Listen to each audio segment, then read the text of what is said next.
주일에 특별히 추수감사절을 맞이해서 주 앞에 나와 또는 영상을 통하여서 주 앞에 예배하시는 여러분들 위해 하나님의 크신 은혜와 복이 임하시기를 주님의 이름으로 축원합니다. 오늘 여러분과 함께 나눌 말씀은 의지적 감사라는 제목으로 함께 은혜를 나누고자 합니다. 오늘은 추수감사절입니다. 추수감사절은 지난 1년간 하나님께서 나에게 베풀어 주신, 보살펴 주신 그 사랑과 은혜에 감사를 표현하는 날입니다. 근데 오늘 본문은 그런 감사를 표현한다고 하기에는 좀 어울리지 않는 그런 말씀이라는 생각을 하셨을 것입니다. 감사절에 나누기에는 좀 거리가 있다, 이런 생각이요. 마태복음 8장 28장 19절부터 20절을 제가 다시 읽습니다. 그러므로 너희는 가서 모든 민족을 제자로 삼아 아버지, 아들과 성령의 이름으로 세례를 베풀고 내가 너희에게 분부한 모든 것을 가르쳐 지키게 하라. 볼지어다 내가 세상 끝날까지 너희와 항상 함께 있으리라 하시니라. 아멘. 여러분, 이것은 주님의 명령입니다. 그리고 이 명령은 부활 후 하늘로 승천하시기 직전에 부탁하신 것이죠. 그래서 이 명령을 가리켜서 Great Commission, 예수님께서 직접 명령하신 대사명이다, 위대한 사명이다라고 그렇게 부릅니다. 기독교에 있어서 가장 큰 사명이라는 말입니다. 큰 가치를 가지고 있는, 그래서 반드시 성도라면 지켜야 되는 그런 명령으로 우리는 이 말씀을 받습니다. 이 명령을 추수감사절 말씀으로 나누고자 하는 이유는 의지적 감사를 우리가 드려보자는 취지에서 이 말씀을 나누려고 합니다. 우리가 추수감사절이 되면 굉장히 감정적으로 감사하는 마음을 가집니다. 기왕이면 큰 마음으로 감사하고자 나름 주신 은혜를 세워보면서 감사의 마음을 키워왔다고 할 것입니다. 거기에 오늘 하나를 덧붙이고자 합니다. 그것은 바로 의지적 감사입니다. 진정 하나님께서 베풀어 주신 은혜가 크다고 느껴진다면 이제는 의지적으로 그 감사를 표현해 보자는 것입니다. 그러므로 말씀의 제목, 의지적 감사라는 제목을 가지고 어떻게 감사하며 살 것인가를 살피시는 이 시간 되시기를 주님의 이름으로 축원합니다. 첫 번째, 감사는 감정적 반응으로 시작될 수 있습니다. 오늘 같은 이 추수감사절을 맞이하면 1년 중 그 어느 때보다도 감사를 합니다. 지난 1년을 돌아보면서 하나님께서 추수할 수 있도록 해주신 하나님, 지금까지 이렇게 이끌으신 하나님 감사합니다. 감사를 드립니다. 특별하게 감사의 예물도 드리죠. 저도 힘이 닿는 한 매년 하나님 앞에 감사하고자 애를 씁니다. 이렇게 감정적으로 감사하는 마음을 가지고 반응하는 것만으로도 얼마나 하나님 보시기에 아름다운 모습인지요. 보십시오. 세상에는 큰 은혜를 입어놓고도 감사로 반응하지 않는 경우가 많이 있습니다.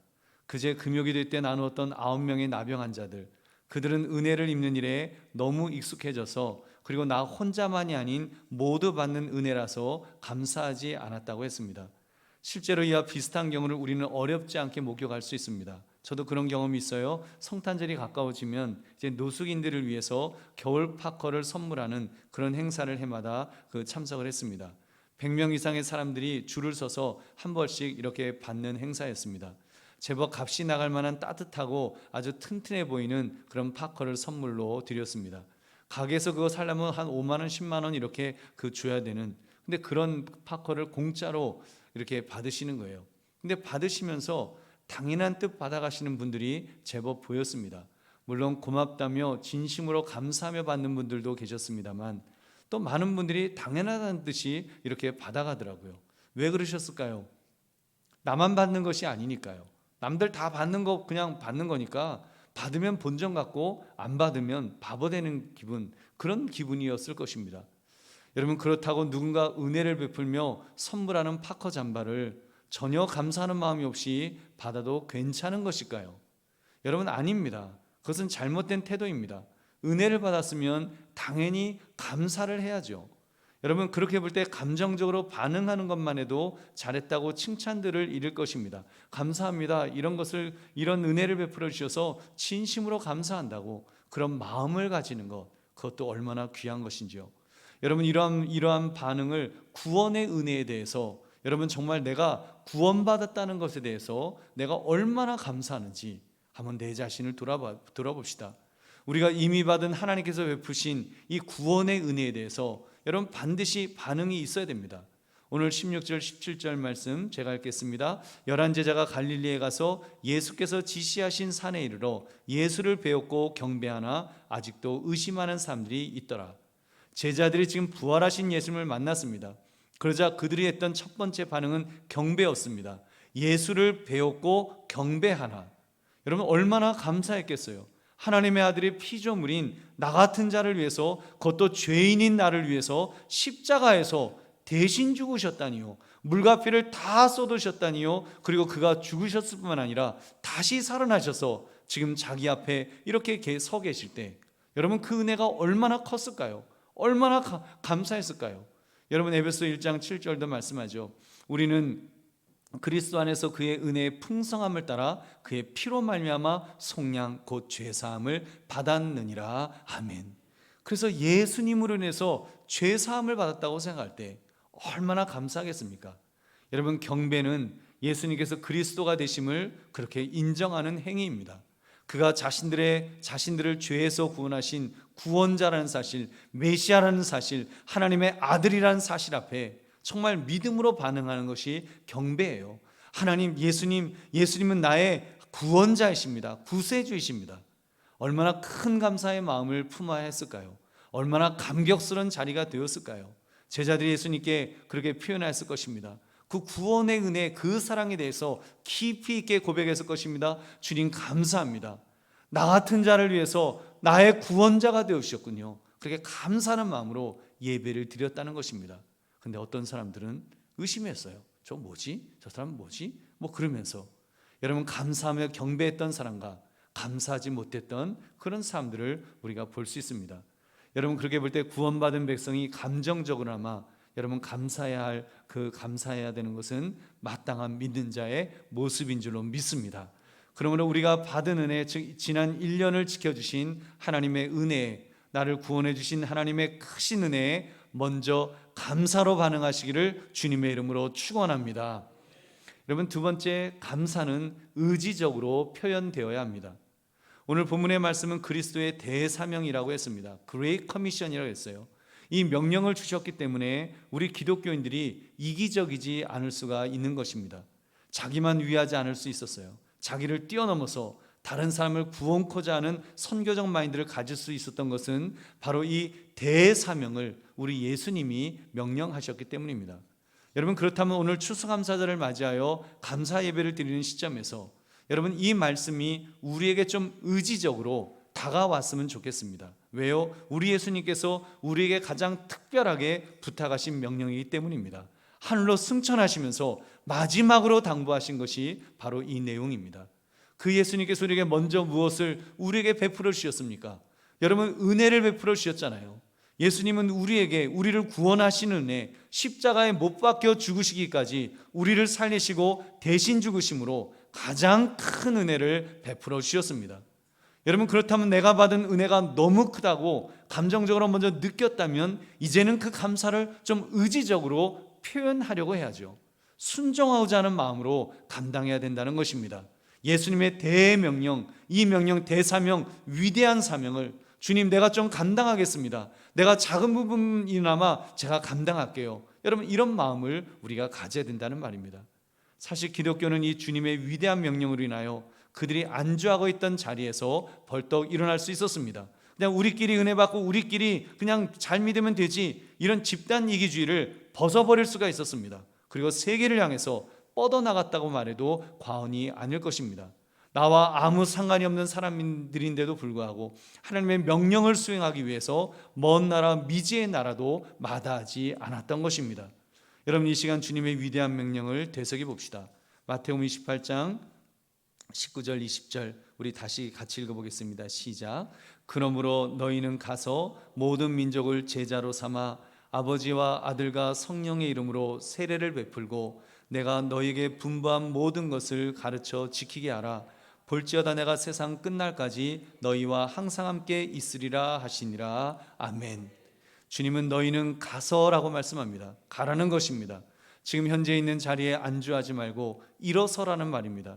편안한 자리에 몸을 기댄 채 그냥 편안하게 그렇게 있으려고 하지 말고 수고의 자리로, 도전의 자리로, 희생의 자리로, 그 자리를 찾아서 일어서라는 것입니다. 그래서 이 명령을 받은 자들이 그 자리에서 일어섰습니다. 그리고 주께서 명령하신 대로 세계로 뻗어나갔습니다. 어떤 사람은 아프리카로 갔고, 어떤 사람은 아랍으로 갔고, 어떤 사람은 동남아시아로 가고, 어떤 사람은 그 130년 전에 해 뜨는 동방의 나라 조선 땅으로도 달려왔던 것입니다. 모든 민족을 그래서 제자로 삼으라 하셨습니다.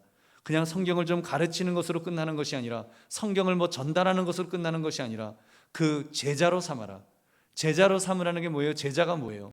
예수님께서 3년간 공생에 같이 사시면서 제자들과 먹고 마시면서 그들을 훈련시켰던 그 사람들을 제자라고 말합니다. 그처럼 믿음의 사람을 모든 민족에 보내는 것은 여러분 그렇게 제자 삼으라고, 그래서 선교사를 보내어서 그들로 하여금 그 중대한 일을, 예수님을 닮은 사람들, 예수님의 일을 할 수 있는 사람들을 만들어 가라고 그렇게 명령을 내리셨습니다. 그래서 선교사님들이 그 나라 사람들과 먹고 마시면서 예수님께서 제자 삼으셨던 것처럼 그들을 제자로 훈련시키는 일을 감당하는 것입니다.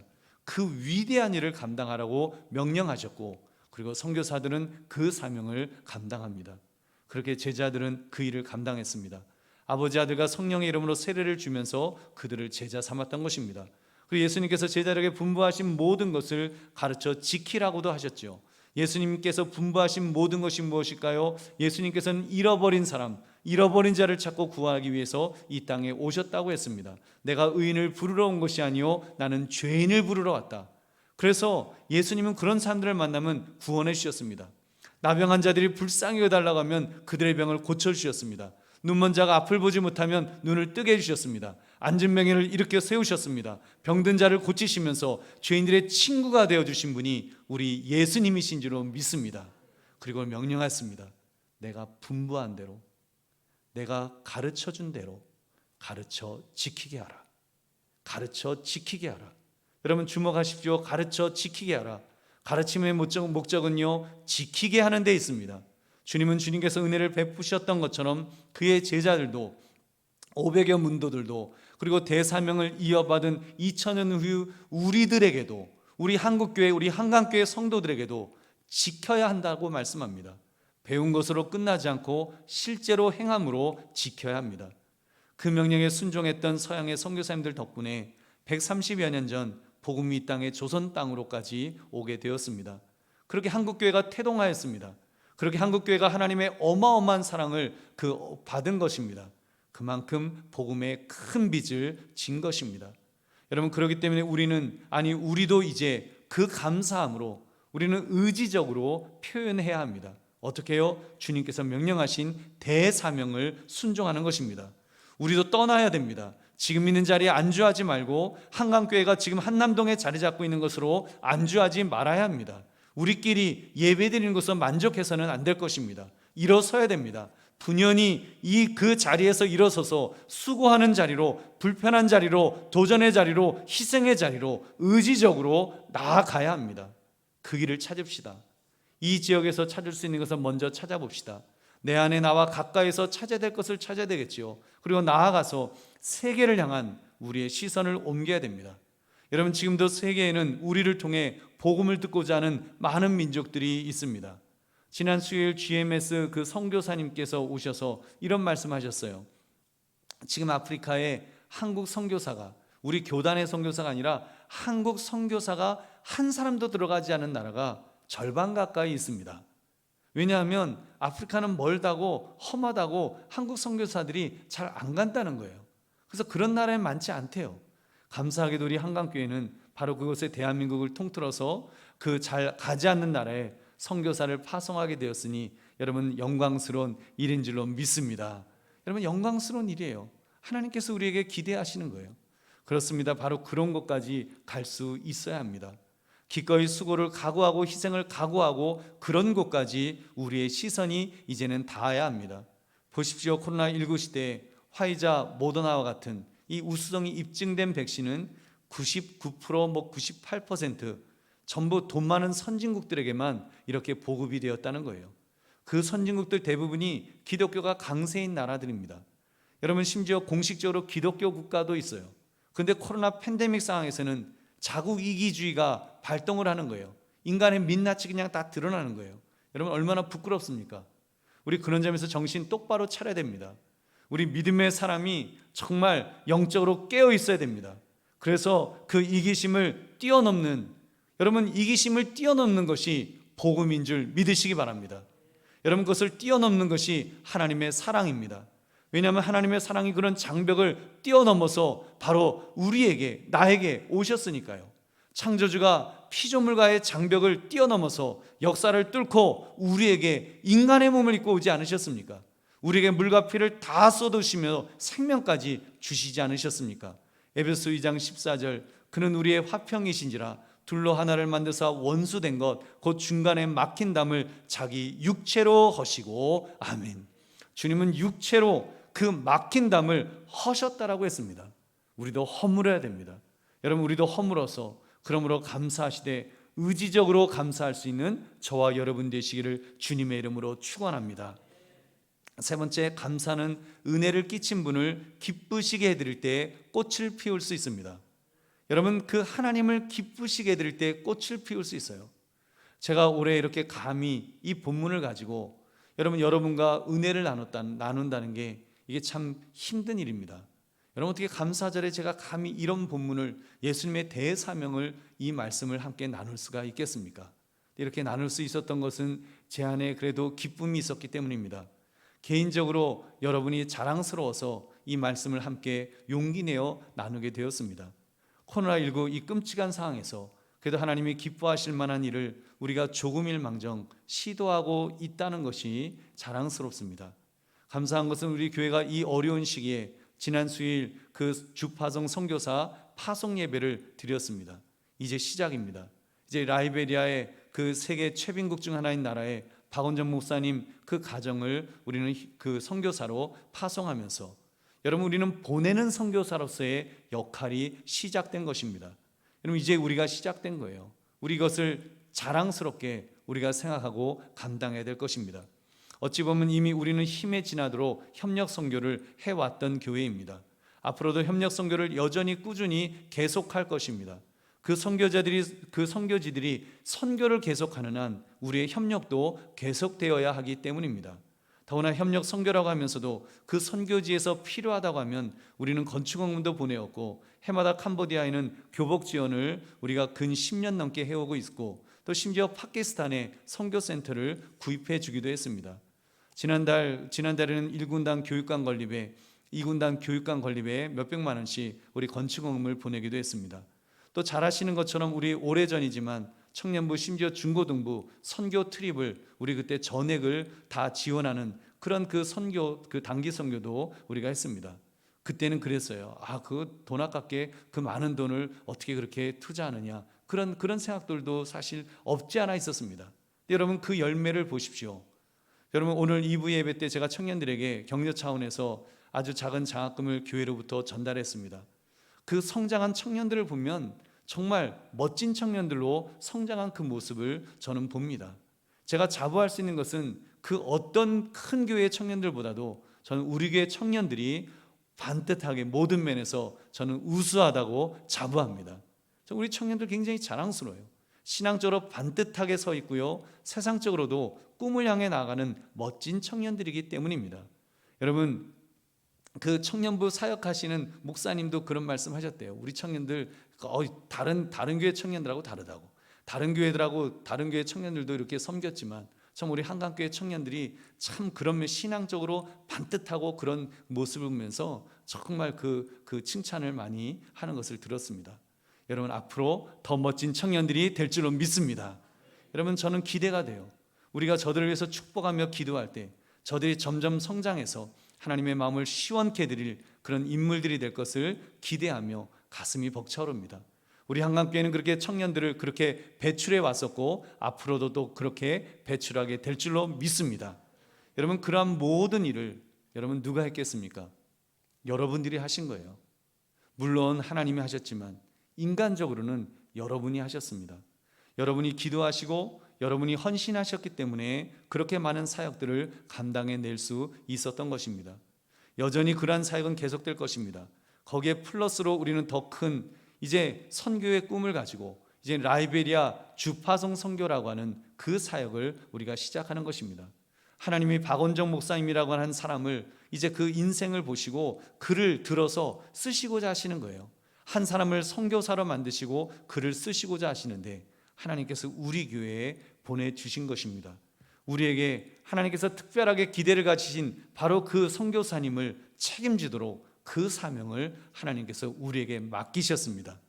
하나님께서 우리를 향한 기대가 크신 줄로 믿습니다. 그만큼 우리가 준비되었다고 하는 그런 좋은 그런 그 신호가 되죠. 하나님께서 아무나 맡기겠어요? 아무 교회나 맡기겠습니까? 할 수 있으니까, 준비가 되어 있으니까 하나님께서 맡기신 줄로 믿습니다.